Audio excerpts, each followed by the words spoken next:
चलिए अब सीधा रुख करते हैं गुजरात का, जहां दिल्ली के मुख्यमंत्री अरविंद केजरीवाल क्या कुछ कह रहे हैं वो सुनते हैं। लेकिन उन मीटिंग्स के अंदर एक तरफा भाषण होता, कभी सुनवाई की उन्होंने इस तरह से जैसे आज हमारी सुनवाई हो रही है, कभी सुनवाई नहीं हुई।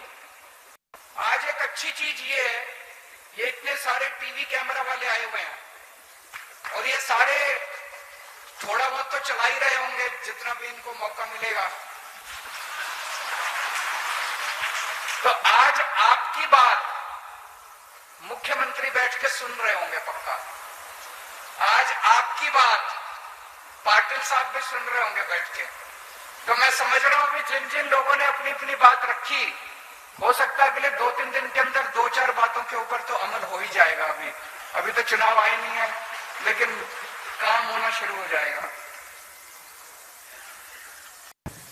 अभी कई सारे साथियों ने कई सारे बातें रखी। एक कहा गया कि दिल्ली में प्रोफेशनल टैक्स है क्या? दिल्ली में प्रोफेशनल टैक्स नहीं है।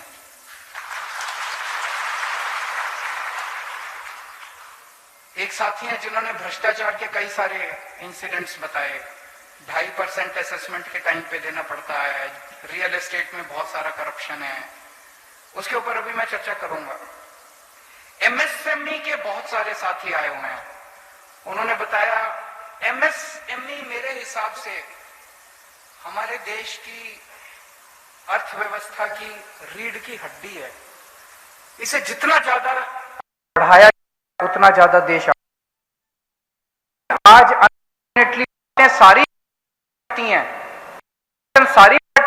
एमएसएमई का नाम देते हैं, लेकिन जब काम करने की बात आती है तो सबसे ज्यादा निचोड़ा एमएसएमई के हो जाता है। उनको सबसे ज्यादा दुखी करके रखा हुआ है सभी सरकारों ने। मैं बिल्कुल सहमत हूं, अभी एमएसएमई को के बेनिफिट्स के नाम पे सेक्टर को दिए जाते हैं। मैं पूरी तरह से आपसे सहमत हूं।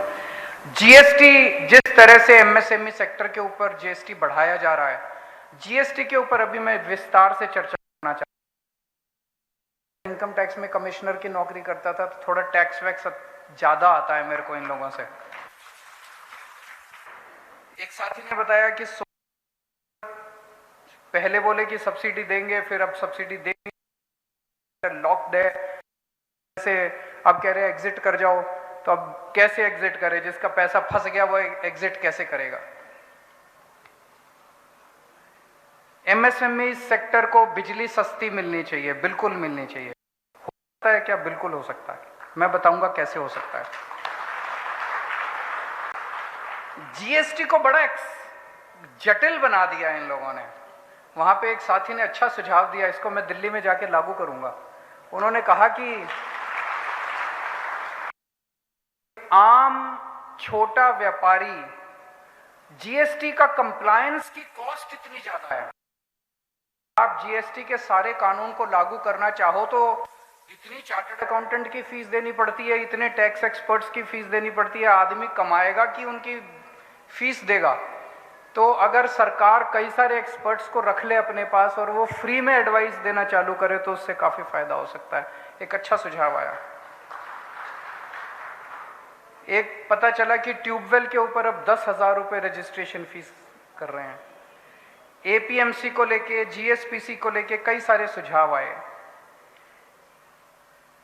सबसे पहले जीएसटी की बात करते हैं।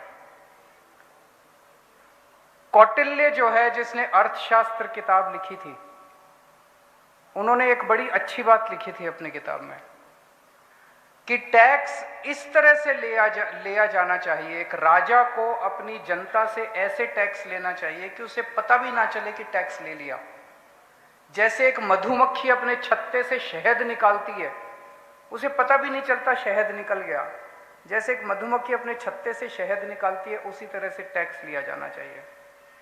जीएसटी इतना कॉम्प्लिकेटेड है, इतना कॉम्प्लिकेटेड है, इतना कॉम्प्लिकेटेड है। मैं कई मेरे दोस्तों को जानता हूं, छोटे छोटे व्यापारियों को, जिनका जीएसटी की वजह से धंधा बंद हो गया क्योंकि वो जीएसटी नहीं कर पा रहे, तो धंधा ही बंद कर दिया उन लोगों ने।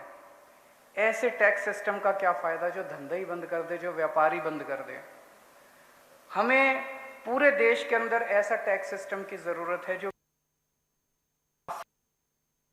साथ लोग, सबसे पहले क्या जरूरत है? टैक्स बाद में आता है, पहले अर्थव्यवस्था तो चले, व्यापार तो चले, इंडस्ट्री तो चले, रोजगार तो मिले लोगों को, दुकानें तो चले, उद्योग तो चले। उद्योग ही नहीं चलेंगे, इंडस्ट्री नहीं चलेगी, दुकानें ही नहीं चलेंगी और कहेंगे टैक्स दो पहले, टैक्स दो पहले। टैक्स कहां से देगा आदमी? ये जो पूरा जीएसटी बनाया गया ये बहुत ज्यादा कॉम्प्लिकेटेड है और बनाने के बाद ये जो यूनिफॉर्म पूरे देश के अंदर एक जैसी चीजों के ऊपर एक जैसा टैक्स, ये भी सही नहीं है। हमारे देश के अंदर गुजरात की अर्थव्यवस्था अलग है, देश की अलग है, इसकी अलग है, वहां पे अलग हो सकता है एक चीज के ऊपर, यहां टैक्स लगाना हो वहां ना लगाना हो। मैं पर्सनली इस पूरे सिस्टम के पक्ष में नहीं हूं। ये पूरा का पूरा जो सिस्टम, इतना कॉम्प्लिकेटेड सिस्टम, इसको सिंप्लीफाई करने की जरूरत है ताकि व्यापारी और उद्योगपति आराम से टैक्स दे सकें। मैं आपको दिल्ली का उदाहरण देता हूं। एक माहौल यह बना दिया गया देश के अंदर कि व्यापारी चोर है। ऐसा माहौल बनाते हैं कि व्यापारी टैक्स नहीं देना चाहता, उद्योगपति टैक्स नहीं देना चाहता। व्यापारी ईमानदारी से टैक्स देना चाहता है। 99% लोग ईमानदारी से टैक्स देना चाहते हैं, ईमानदारी से अपना धंधा करना चाहते हैं। 99% लोग उद्योगपति अपना टैक्स देना चाहते हैं, ईमानदारी से देना चाहते हैं, लेकिन उन्हें देने का मौका नहीं दिया जाता। ऐसा जटिल बना दिया जाता है, फिर ले दे के सब सेटल करना पड़ता है। खबरों के निष्पक्ष विश्लेषण के लिए सब्सक्राइब करें Jantantra TV and press the bell icon. Never miss any update.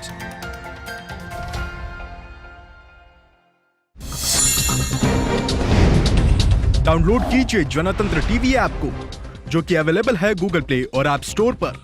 अधिक जानकारी के लिए अभी डाउनलोड करें।